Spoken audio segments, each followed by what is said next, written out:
Well, hi, everybody. Welcome back to another installment of Client Side Chats. Today, we have another special guest with us, Pam Walaski. And hi, Pam. How are you doing? Hi. Looks like we Good. coordinated our colors here today. Yeah, I we got like the memo, didn't we? That was really that. good.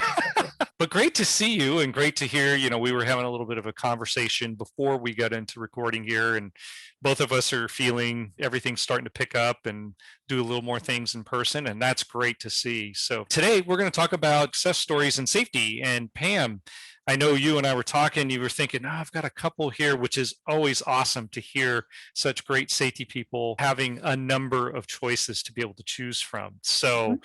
tell us, what would be a success story that you would share with us? Yeah, I had two that I was thinking of. The first one that I wanted to share was I was not always in safety. That was not my chosen career. Ah, I started out in social work, and I have both a bachelor's and a master's degree in social work. And I ah, finished those degrees, and I worked in that field for about 15 years. And I started to realize that I was doing a lot of job hopping because this wasn't a good fit and that wasn't a good fit. And, mhm. one day I had this realization that it wasn't the companies that I was working for that were the problem. It was me. That I wasn't really, it wasn't a career that I felt really, suited to, and I wasn't really enjoying the work. So I decided to go back to school. Ah, And I went back and I actually got a degree in environmental science, not in safety. And I went to work for a company, and they were a consulting company. And I was doing just sort of some general work. I was in my mid 30s, and I was, entry level, kind of wide eyed 21-year-old. But uh-huh. the one of the principals sat me down one day and said, we need somebody to be the safety director for the company, the corporate safety director, and we'd like you to do it. And I said, why me? I don't know anything about safety. I never took a class in it. I mean, I know a little bit. He said, well, you're a quick learner. We think you'll do fine. And that was it. And so 30 years later, I'm still doing it and doing fine. But it was completely out of the blue. It was not a path that I planned for, but I Uh-huh. ended up in it, just kind of in a strange twist of fate that somebody said, we just need somebody to do this. Will you do it? And I said yes. So And safety so, kind of found you, and I would think the skills that you brought with your degrees, your experience, and all of that really yeah, help out quite a bit because obviously we're in a relationship type of business. yep. Yeah, People and their problems, it's just a different type of way of looking at it. But right. after I started sharing this story with more Mhm. people, I'm amazed at how many people I've found who have similar stories to tell of how they got into safety through an indirect route, that they didn't come in through a traditional degree. I managed to get my CSP because I had a related degree, but lots of people come to this profession from lots of different ways. And I think, as I reflect on that and think about it, I think it makes us all better by having this sort of large group of experiences and diverse thoughts. And it really kind of makes us all better professionals by, Agreed. Yeah. listening to. Yeah. So that was my one story of success. Excellent. I Excellent. successfully became a safety professional. So, what have been some of the things that you've since, wow, I can't believe 30 years. I'm sure you look back at it too and like 30 years has gone by. How in the world did that happen? But what were some of the things that you would say really make you proud about the career, that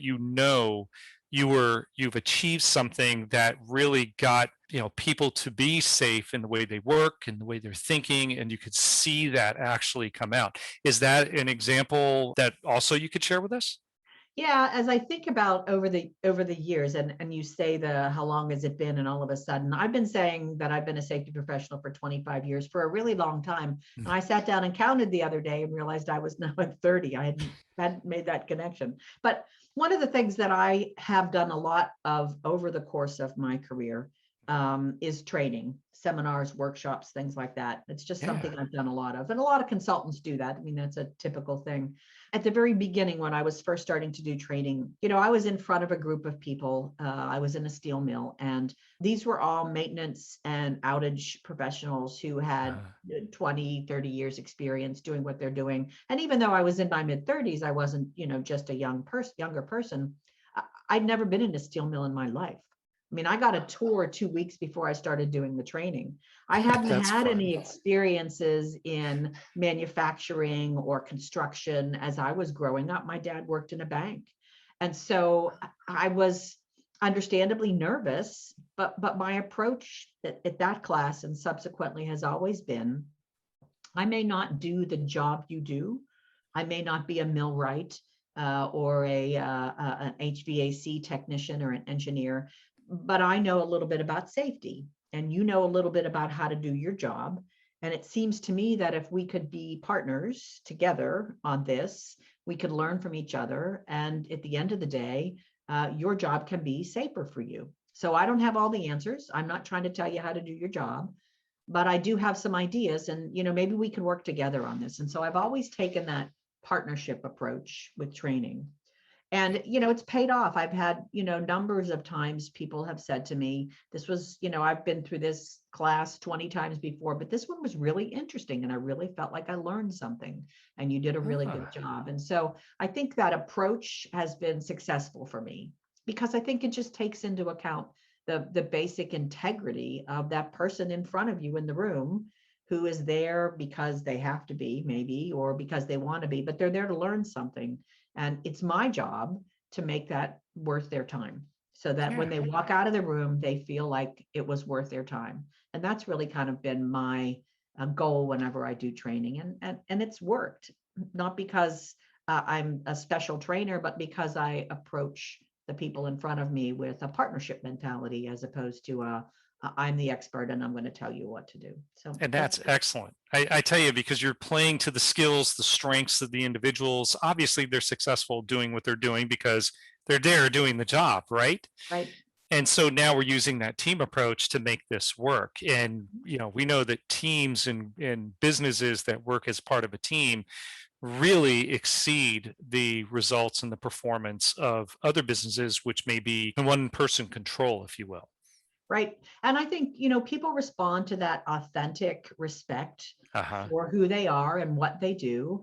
Uh-huh. And, I think that when you come with that perspective and you share that perspective, and it's obviously you're being authentic and true to yourself, I think that folks really respond to that. And it makes Yeah. for a better overall response and activity for everybody. So Excellent. Excellent. Ah, it's worked for great. This me. is good. And Yeah. then you've been very successful, obviously, over the years, and that really shows. And once you get that down and you can replicate that, there's nothing like that feeling of being successful and watching it through others, not you being, oh yes, I'm so good. It's really seeing the results from other people who are taking that, knowing that yes, we did this together. I mean, that's what we're here for. That's what we do. Right. We're occupational safety and health professionals. We all have a mission. We have a passion. Otherwise, we wouldn't be doing it. Absolutely right. Absolutely right. Well, Pam, thank you very much for joining us. You're Greatly welcome. appreciate it. I will say this too. Thank you also for being a board member for the ASSP for the last, what, 3 years? 3 years, I'm done in a couple of weeks. Right, right. So well done. Thank you for your leadership. Really appreciate it. And ASSP is better with people like you there. So greatly Thank you. appreciate that.